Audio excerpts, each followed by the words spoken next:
mbokk yi rafetlu seen ànd ak seen télévision Lamp Fall ñu am mbég loolu dikkaat ci seen émission l'invité de la semaine di émission bi nga xam ne ci la ñuy dalal kilifa yi nga xam ne ñoo nekk fii ci réew bu Sénégal di waxtaan ak ñoom ci lépp loo xam ne jëm ci wàllu tolluwaay mbokk yi nag tey jii am nañu mbégte dalal Thiemokho Diakité muy doomu réew bu Sénégal boo xam dafa nekk foofee ci réew bu France di borom xam-xam ci wàllu maanaam taxawaay moom mooy directeur compétence plus 78 di ab bànqaas boo xam ne mu ngi nekk foofee ci réew bu France waaye muy bokk ci parti bi nga xam ne moom lañ duppee PASTEF di parti bi nga xam ne moo jiite réew bu Sénégal bokk it ci MONCAP di mbootaay bi nga xam ne moo lëkkale kàngam yu nekk ci parti bi di PASTEF alors monsieur Diakité salaamaaleykum. waaleykum salaam.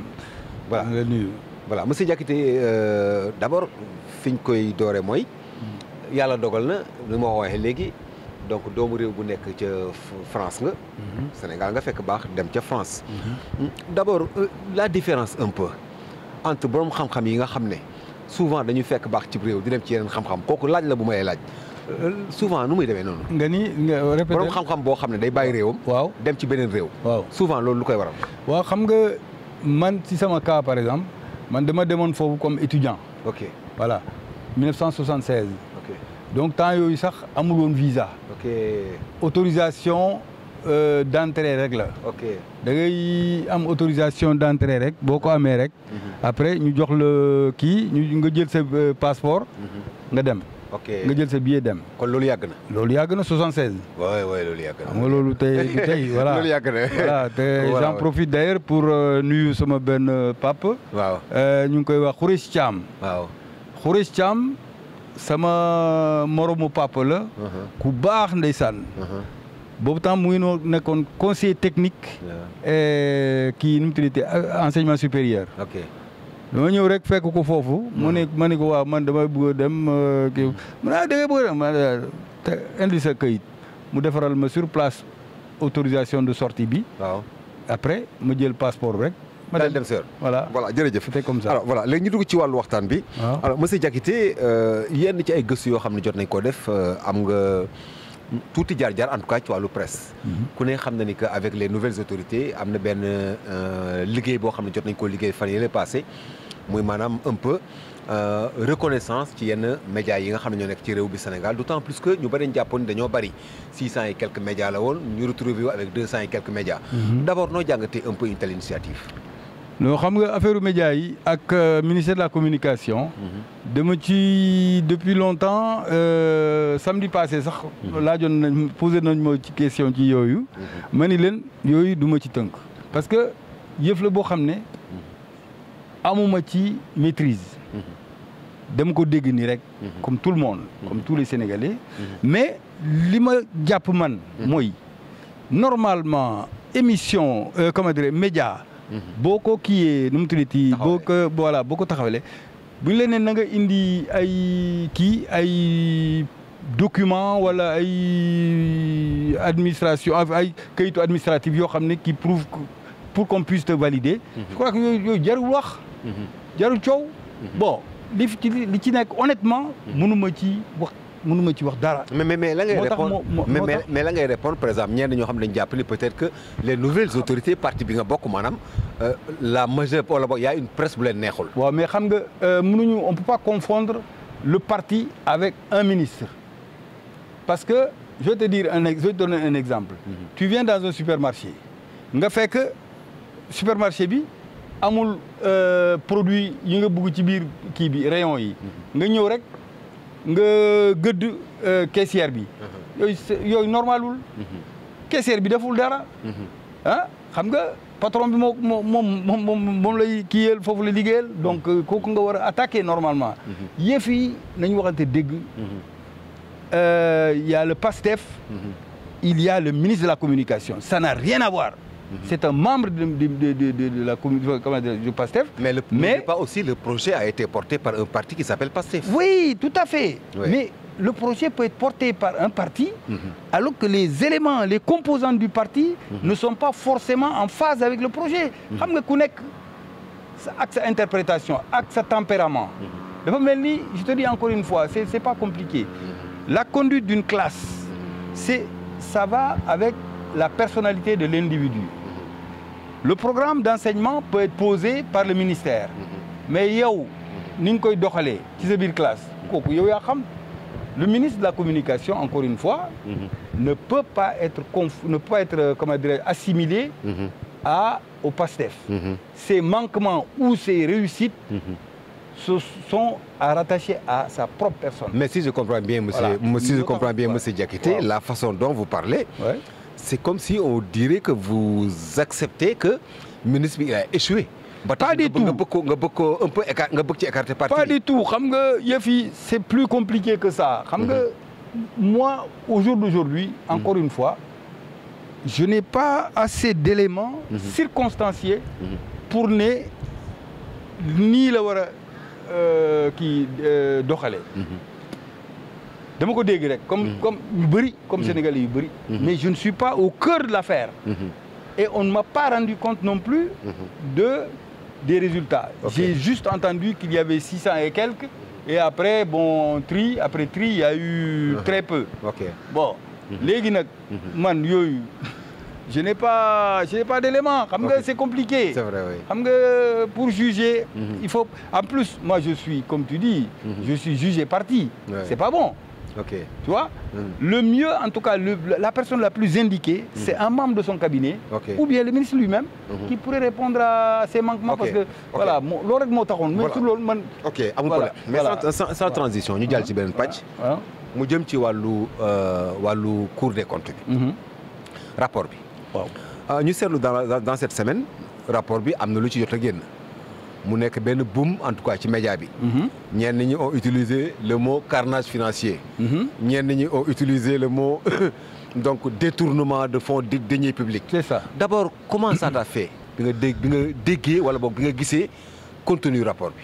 Donc quand j'ai vu le contenu du rapport, c'est hier que j'ai découvert le contenu du rapport, mais je suis tombé des nues. Parce que honnêtement, ce n'est pas digne de la République. Xam nga ñun suñu dëkk yi ni ñuy doxalee dafa jaaduwul yoon. Da ngay gis koo xam ne ñu élire ko président mu mel ni comme yàlla ci dëkk bi. Li ko neex lay def, li ko neex lay kii. Loolu c'est pas bon, il faut qu'on revoie nos démarches. Gars yi ñu ngi wax affaire endettement bi.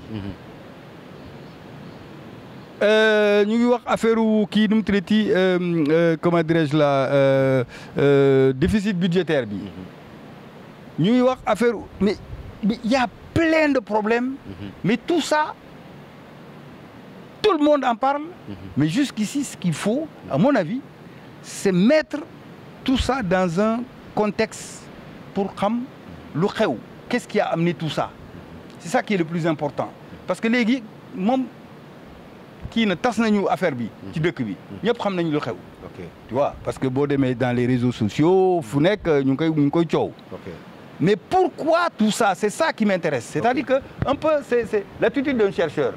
Un chercheur, après avoir amené ce qu'on appelle ses résultats de recherche, il doit s'élever d'un étage pour regarder, pour voir comment circonscrire dans un contexte théorique tout ce qui s'est passé. Mais et c'est ça qui m'intéresse moi. Mais il y a aussi une autre chose qui intéresse les Sénégalais. Wow. C'est que depuis que vous êtes au pouvoir, vous, le parti PASTEF, vous ne cessez d'accuser ces anciens du régime.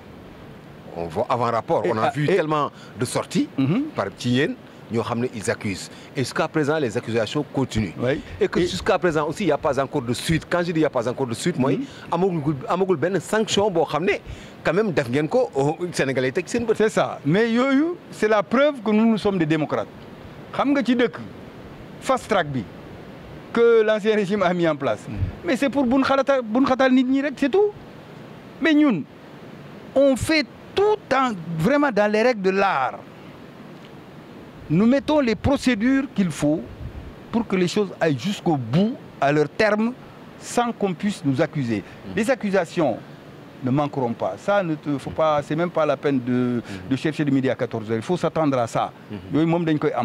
Mais le principal, c'est que, au final, est-ce que interpellation yi jaar na yoon wala jaarul yoon? Jaar na. Parce que fi mu nekk nii les gens qui sont interpellés, il y a beaucoup de bruit autour. au point que comme tu l'as dit ñu bëri dañu foog ne Pastef dafa il se planque. On ne se planque pas. Ok. On ne se planque pas. Ça dit qu'on veut mener les choses à terme, mais vraiment, comme on dit, sans qu'il y ait, comment dirais-je, coup férir.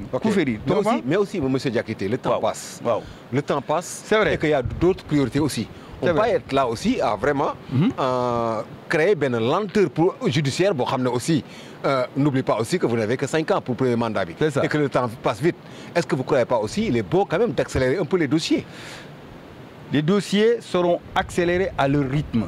Ouais. Et ce rythme, c'est le rythme de la justice, qui n'a rien à voir avec notre temps à nous. Nous ne pouvons pas nous mêler de ce qui va se passer au niveau de la justice. Ça, à mon avis, il ne faut même pas s'attendre à ça. Parce que ni Ousmane Sonko, ni Diomaye Faye ne sont prêts à s'impliquer dans ces dossiers-là. Ils vont quand même constater les manquements, en parler de vive voix, voilà, qui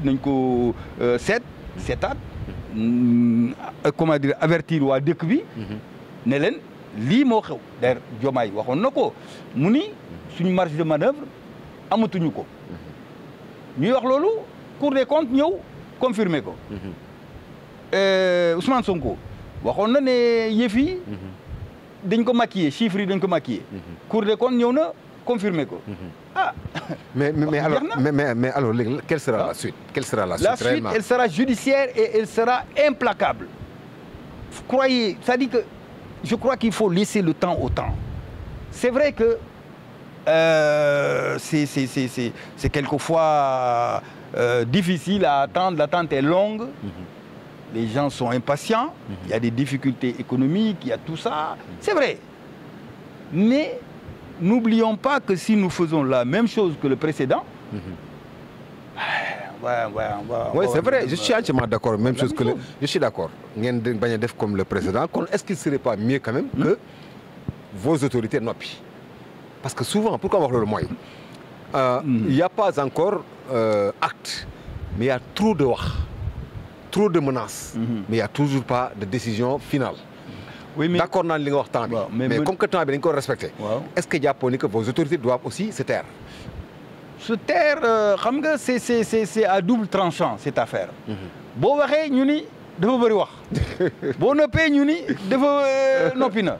donc on ne sait plus où placer le curseur. Yefi, je crois que Ligen, boy waxal li nga xam, waxal deug, comme ça a eu yefi demé bé deug bi feñ. Yow do ci rouss. OK. Ma jox exemple par exemple, pour juste pour un peu mu leer. Wala pour ñu nek ci lancer bobu. Par exemple le cas Farba Ngom. Ku ne gis na ciow li nga xamné am na ko fan yele passé alxamis bi demoon na fële nga xam ne moom mooy ca juge pôle financier bi ñibbiwaat na sénégalais yu bëri nag seen xel tey na ci loolu. parce que ñu bëri jàppoon nañ ne xëy na. Farba li ñu jot a teg ci kaw ndoddam. accusation laa koy mën a tuddee parce que ba léegi amagul confirmation. d'accord ci ay accusation jàppoon nañ ne Farba alxamis bi moom weesu du ko woon génn te jàppuñu ko. waaw xam nga affaire Farba Ngom moom saa waay. waaw nañu waxante dëgg kooku moom du ma ci wax sax affaire Pastef kenn moi je parle en tant que sénégalais. waaw gis nga kii nu mu tuddati Lo Moustapha Lo. waaw Moustapha Lo expliqué nañu affaire Farba Ngom kay man li Farba Ngom ni ak ni mu mënta mel Moustapha Lo boo ko gën a xam ñëpp kooku nee na puuskat brouette la woon déglu mu baax écoute-moi bien non c'est il faut être clair dessus. saa waay waa jooju benn bés il est milliardaire dans ce pays il a des maisons partout mais saa waay y a ce qu'on appelle mais il y a des éléments quand même ce qu'on appelle le train de vie de l'individu. mais moom dafa nekkoon attends déglu ma xam nga baal ma rek baal ma. allez-y yëfu Farba man waxuma sax à justice moi en tant que sénégalais ba ma déggee Moustapha Cissé Lo ne puuskat brouette la woon. ñeneen ñi nee nañu sax ci lamb yi la nekkoon di kii mbër yi mais saa waay kooku naka la mu ne ñëw il a un patrimoine comment dirais-je immobilier mais immense qui dépasse l'entendement. mais moom dafa il distribue l'argent comme il veut. oui tu comprends. fan la ko jëlee mais yëf yi aussi il faut que Sénégal. mais moom dafa ne da doon jaay suuf. da doon jaay suuf. ba attends. fan la amee suuf yooyu. kan moo ko jox. saa waay man bëgg naa jaay suuf mais mënu ma déglu ma baax man bëgg naa jaay suuf man mais tey mënu ma ko. te maa ko gën a jàng. waaw yow nañu waxante dëgg Farba. waxuma keneen. ñeneen. il faut que yëf yi ñu. mais aussi mais Farba juste les présomptions ce qu'on appelle présomption. waaw ce gars rien que sur ça moi je pars du principe il faut l'accuser. mais yow au moment où vous l'accusez. oui.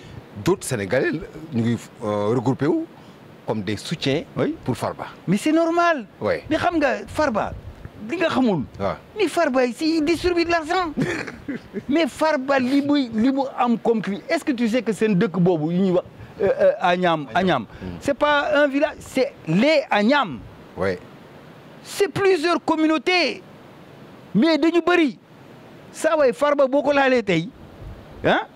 du parce que il n'a pas pris hein non du loolu mais moom sax ci boppam wax na ko il y a des vidéos où il dit que j'ai pris. jël naa ñeneen jël nañu. voilà donc moom c'est pas le problème. mais Farba c'est un distributeur de biens c'est-à-dire que il est pourvoyeur de fonds dans ce pays donc ñooñu duñu bàyyi noonu aussi parce que rien que par reconnaissance. c'est normal bon moi gis nga. ñeneen yi les ministres et tout ça il faut aller un peu plus au fond approfondir. mais Farba d'entrée de jeu moi je te dis il a pris. il l'a dit. il a dit. et puis avant ça il avait un passé. qui faisait que rien ne peut juste écoute on peut pas être milliardaire en une génération saa waay est-ce que xam nga luy milliard. saa waay en une génération yow nga am milliard te yow jànguloo ah doomu. kii nit yu baax yi ci dëkk bi nañu il faut attends Farba moi tu pars à Tambacounda on sait qui je suis hein on connaît mon grand-père on connaît mon père Farba tu pars dans son il est quoi il est rien avec Macky Sall. non c'est un maire il est le maire de la localité il est le maire des Agnam avec Macky Sall. oui bien sûr avec Macky Sall bien sûr qu'il a été maire mais avant ça il était quoi ma ni la demal nga seeti waa Pastef waa APR waa APR wax nañu affaire am ñu nii ba kii lii la woon te le gars le mieux placé qui fait partie des fondateurs de l'APR c'est Moustapha Cissé Lo il a dit te du loolu rek moom ci boppam il s'est accusé. ok il a dit. ok mbokk yi ñu fàttali leen ni voilà ok affaire moom nañu wax leneen mais Farba moom c'est pas la peine Farba moom jarul wax. mbokk yi ñu fàttali leen ni sunu gan di Thiemokho Diakité ñu fàttali leen ni mu ngi bokk ci parti bi di Pastef bokk ci Moncap di maanaam mbootaay bi nga xam ne moo lëkkale kàngam yi bokk ci parti bi di Pastef foofee ci réew bu France alors professeur. sa xam-xam dafa màcc aussi ci wàllu formation professionnelle. voilà formation professionnelle su ma koy natt ci wolof xëy na mooy tàggat nit ba mu am métier. c'est ça. d'abord est-ce que jàpp nga ni Sénégal politique bi nga xam ne gouvernement bu Sénégal mu ngi koy doxal du ma ne bu Macky Sall mën nañ ko bàyyi noonu mais seen politique yéen bi ngeen toogee ak léegi est-ce que jàpp nga ni que mu ngi ci yoon bi nga xam ne vraiment gën na pour formation professionnelle bi war a mën a bu sew. formation professionnelle bi ñu toogee ba tey je crois que ñu ngi jéem defar yu bëri ci domaine bi suñu benn xarit comment dirais-je Moustapha Ndiek Sarré moo ko yore nit ku baax vraiment ku jub te ku bugg ci ñi samp parti bi ci ñooñu la bokk donc xam nga ne kooku moom affaire am y a plus de preuve il n'a plus de preuve à faire toutefois xam nga politique pour mettre ça en pratique il faut une équipe. ok voilà yow mën nga am kii bi xalaat bi mais il faut que nga ànd ak ñoo xam ne ñoom tamit xarañ nañ ci affaire bi ba pare liggéey nañ ci xam nañ lu ñuy def am nañ ci expérience ba pare waxuma sax diplôme man diplôme yooyu sax xam nga man am na ay diplôme mais diplôme yooyu sax dootuma ko tudd mais il faut que nga nekk nga am preuve que toi tu as fait quelque chose moi j'ai ouvert moi quand j'ai pris la retraite en 2021 en France comme enseignant j'ai ouvert un organisme de formation professionnelle compétence plus 78 lii pour ubbi ko ministère de la formation professionnelle moo lay jox numéro bi balaa mu lay jox moom sañul gis kii deret buy tuuru sañul gis ku feebar muy daanu ak yu kenn xamul mais da nga ko lor parce que bu duggee même bu amee diplôme bi du mun a liggéey ci affaire bi donc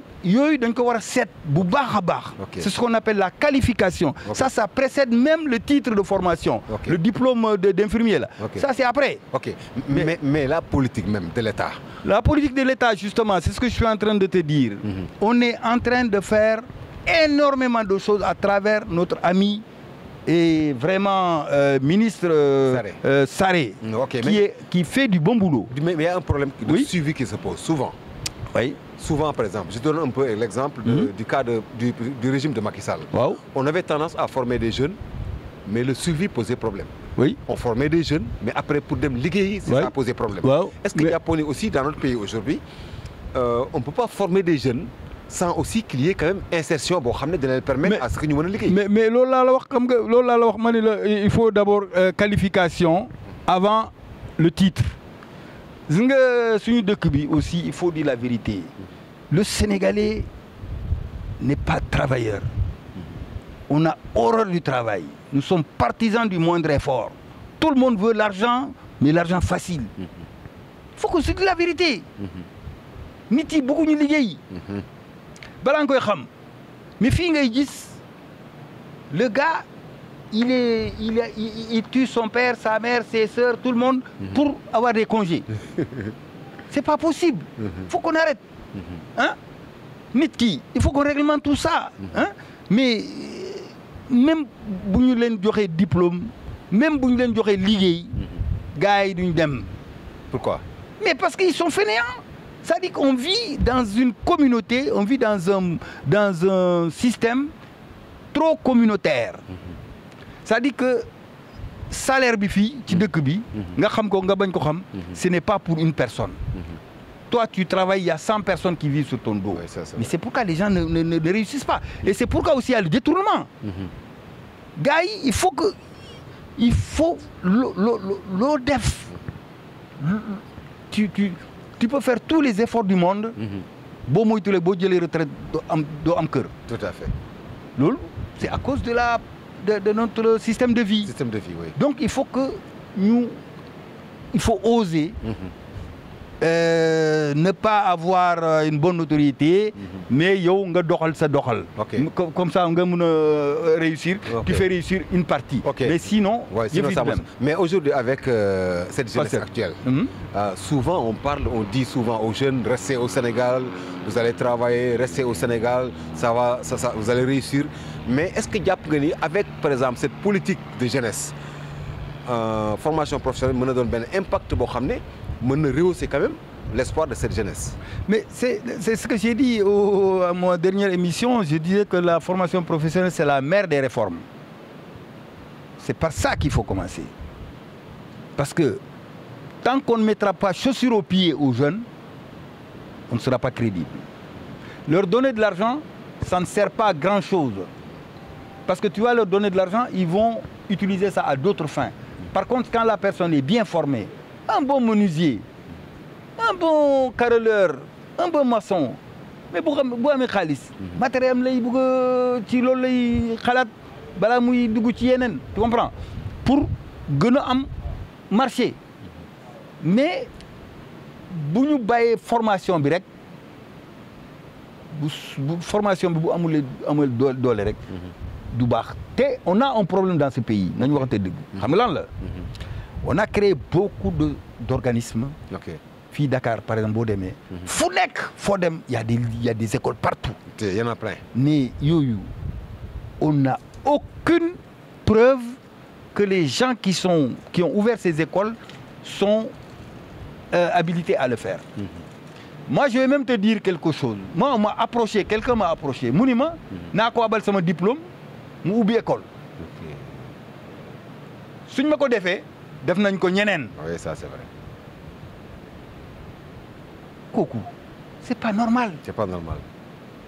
Te loolu moo fi je te dis foo dem fii y a des écoles partout dans Dakar. C'est vrai, c'est vrai. Pourtant ça chôme toujours. Oui. Pourquoi? Parce que les gens ils sortent ils ne savent toujours rien faire. Ça, c'est vrai. Et c'est ça que moi je veux changer. Je te dis encore une fois, la formation, il faut qu'il y ait une interaction entre la compétence professionnelle et l'activité professionnelle. Ok. C'est-à-dire que l'activité bi la ñu njëkk war a xool. Ok. Ensuite ñu seet compétence bi. Ok. Et ensuite ñu seet certification. Troisième étape. Ok. Mais ñun formation on fait tout azimut. Ok. Mais France defoon nañ ko. nga baal ma parce que gars yi tout le temps boo jëlee France ñu naan ah oui ba warloo jël France waa Sénégal. saa waay dëkk bi li fi am. Français yi bëgguñu leen xëy na. mais ñoo ko indi. Donc moi il faut le fil à couper du beurre il existe il faut l'utiliser. Ok. France gars yi defoon nañ ko déglu mu baax. ubbi parce que booy yi bu ñu defoon ay grève ci banlieue yi. di taal. gars yi xamuñu lu ñuy def ñu ubbi ay formation partout financé ko mais formation yi ça a débouché quoi ce qu'on appelait les formations parking. booy yi dañu génn amuñu liggéey. parce que ils sont formés peut-être ils ont eu le titre mais c'était des formations qui ne débouchaient pas sur grand-chose. Voilà le problème. Donc ñun tamit dañu war a éviter loolu. nañu seet suñu dëkk bi. lan la ñu am si nga béy bi. béy bi hein.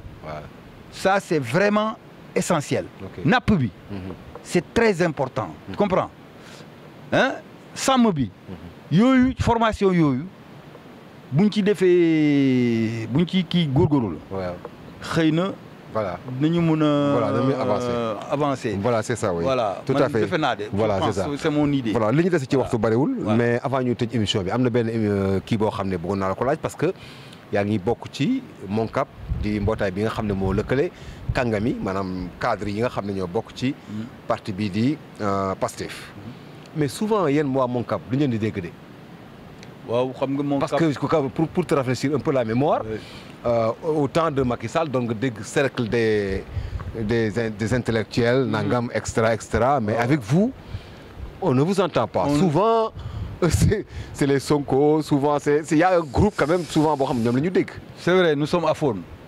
D'ailleurs fi mu nekk nii xaw ma ndax suivre nga ci temps yi suñu benn xarit bu nekk États-Unis bon c'est pas il n'est pas membre du PASTEF hein. Mais c'est un allié.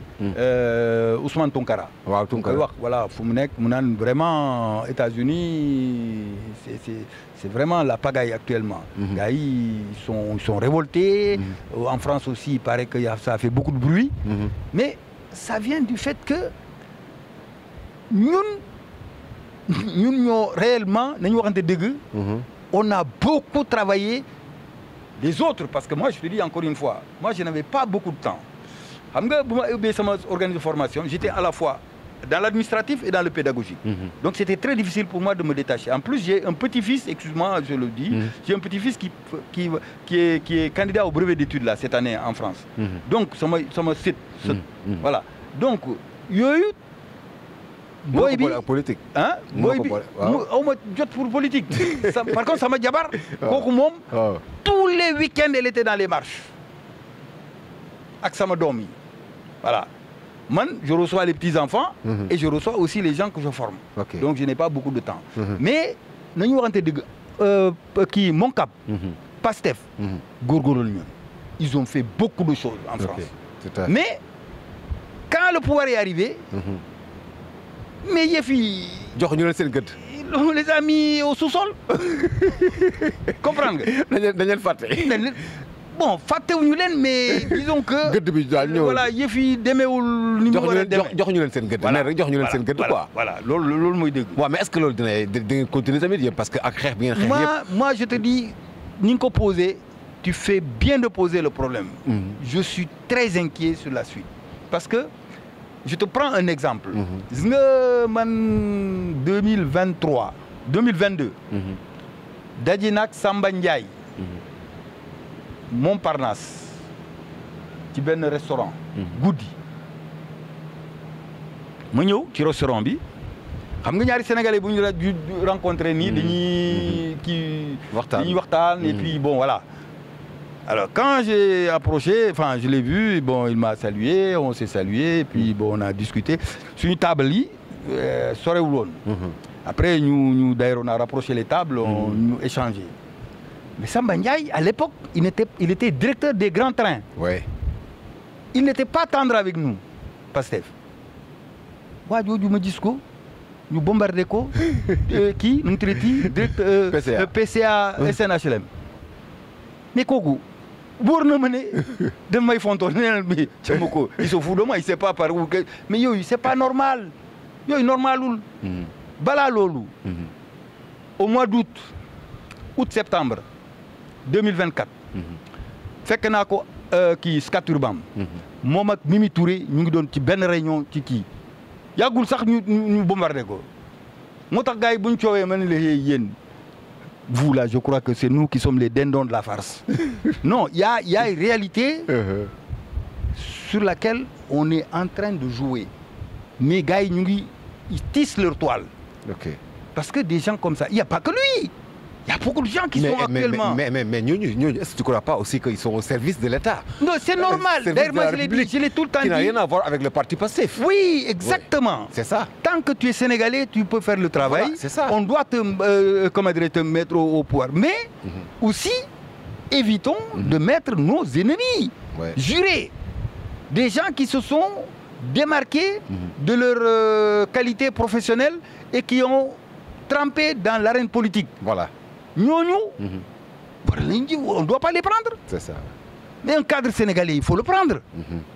C'est pas parce qu'il n'est pas Pastef qu'il ne faut pas. Non, moi je suis pas d'accord. Là, il faut le prendre. C'est ça. Mais ces gens-là, Samba Ndiaye était candidat à la présidentielle. Est-ce que Ramon Lolo? Oui. Moi, il m'a même dit qu'il était de qui va vers Kaolack là-bas. Ndofane. Oui.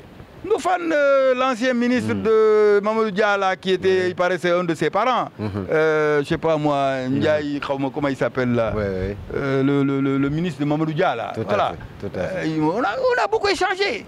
Mais kooku dafa dugg ci arène politique laa la wax. waxuma beneen cadre. Ça n'a rien à voir. Ok. Voilà. Moi c'est ce que je disais. Loolu rek. C'est ça. Voilà, en tout cas professeur merci jërëjëf ñu ngi lay gërëm di la sant. émission bi jeex na sa kàddu gu mujj parce que dafa mel ni kontaanoo yéen waa Moncap kon ban appel ngay lancer aussi les autorités actuelles te ñu yor nguur gi te ngeen liggéeyoon démb ak ñoom ci wàllu politique. Man personnellement je sais que moi je n'attends rien parce que xam nga dañu wax dëgg saa waay lu bon ah xëy na alhamdulilah rabbil alamin am naa retraite. li ma mën a am li ma yàlla may na ma ko. gudd fan ak wér gu yaram. mais saa waay mais y a d'autres qui se sont battus. qui sont dans l'affaire et qui quand même mag du fecc yàlla naa dee. ah. mais gars yi bëgguñu kii rek ñu nekk fii rek di xaar saa waay yooyu mënul du jàll de. du jàll de man saa waay man sama bopp je dis encore une fois je m'en fous. waaw mais am na ñoo xam ne. waaw mais attends am na benn jigéen bu nekk États-Unis waaw ñu ngi koy naan Oumou Diallo. mais est-ce que xam nga Oumou Diallo boobu kan la. mais kooku c'est une vraie Amazone. kooku moo organisé. Tunkara buñ ko jàppee États-Unis bu commercial réglé avec les Américains là pour ñu extrader ko. femme boobu moo duggante ak waa Sénat et tout ñu bàyyi ko. ba pare femme boobu moo organisé suñu marche boobu États-Unis avec des écrans géants quand les Américains ont découvert le vrai visage de Macky Sall qui était un tueur. Donc kooku. génn Pastef nañ ko bàyyi xel génn Pastef. ah lu ci loolu laa gis ci temps yi je l'ai vu sur les réseaux sociaux comme quoi génn Pastef. ok ba pare avant ça nga baal ma encore une fois un dernier truc. bi yëf yi tàngee ci Dakar fii Sénégal. nga xam ne kenn daawul yëngu. ku yëngu ñu jàpp la. man Babacar Fall. Saïd Larifou avocat Sonko bi. ñun ñett ñoo daje benn café ñu ne waaw dëkk bi on va le laisser comme ça entre les mains de ces gens-là qui sont en train de faire n'importe quoi. Faut quand même qu'on fasse quelque chose. On a intensifié ñu ni on va intensifier la bataille au niveau international. comment intensifier? On va commencer par aller à la Haye. Cour internationale de la justice, CPI. CPI. Ñu déglu ma rek foofu la ñu commencé woon ñu ne dañuy dem foofu mais ñu ne Larifou yow comme nga nekk témoin Saïd Larifou avocat Saïd Sonko bi. ñu ne ko demal nga woo waa Pastef nga ni leen ñun on doit aller au comment dirais-je à la Haye la ba xam lu muy wax ba xam lu ñu gars yi di wax. Saïd dem ñëw nañu waa Pastef ils sont pas d'accord xam nga Sénégal yi rek. ñoom dañu foog ne loo xam ne yow moom décidé wu ko rek. tu veux li bouffer la laine sur le dos. C'est vrai. donc gars yi naj ñu ne leen nag yéen déglul ma bu baax. yéen ngeen nangu. bañ a nangu yëf yi dina am. sans vous. nous on va partir. quand ils ont vu qu'on était décidé. ils sont venus. Voilà. Ensuite. on a dit on va aller à Genève. À la haute cour des droits de l'homme. foofu tamit ñu yegg ci suba si. La responsable de la haute cour a dit que c'est elle-même qui va nous recevoir parce que yëf yi c'est très important. Donc on est resté le midi, on a mangé là-bas, l'après-midi on est parti. Quand ils ont su qu'on devait être reçus, c'est comme ça qu'ils sont venus. Donc gars yu bëri Pastef fii dañuy wax rek mais saa waay c'est pas parce qu'ils sont responsables mais il y a des gens mais Macky wundu la bëgg nga baal ma wax bi c'est pas un gars sain d'esprit. Il a même des taupes à l'intérieur de Pastef. Parce que moi je n'ai jamais compris pourquoi les gens ont fait de la rétention. Il a fallu les forcer pour qu'ils viennent. Voilà, merci. jërëjëf xam nga yooyu nañ ko bàyyi xel de. jërëjëf voilà merci. te loolu mën nañ ci def enquête parce que Saïd Larifou avocat la. jërëjëf boo ko laajee dina la wax affaire yi. voilà merci jërëjëf. voilà jërëjëf voilà kon mbokk yi kon ñu koy gërëm di ko sant bu baax a baax.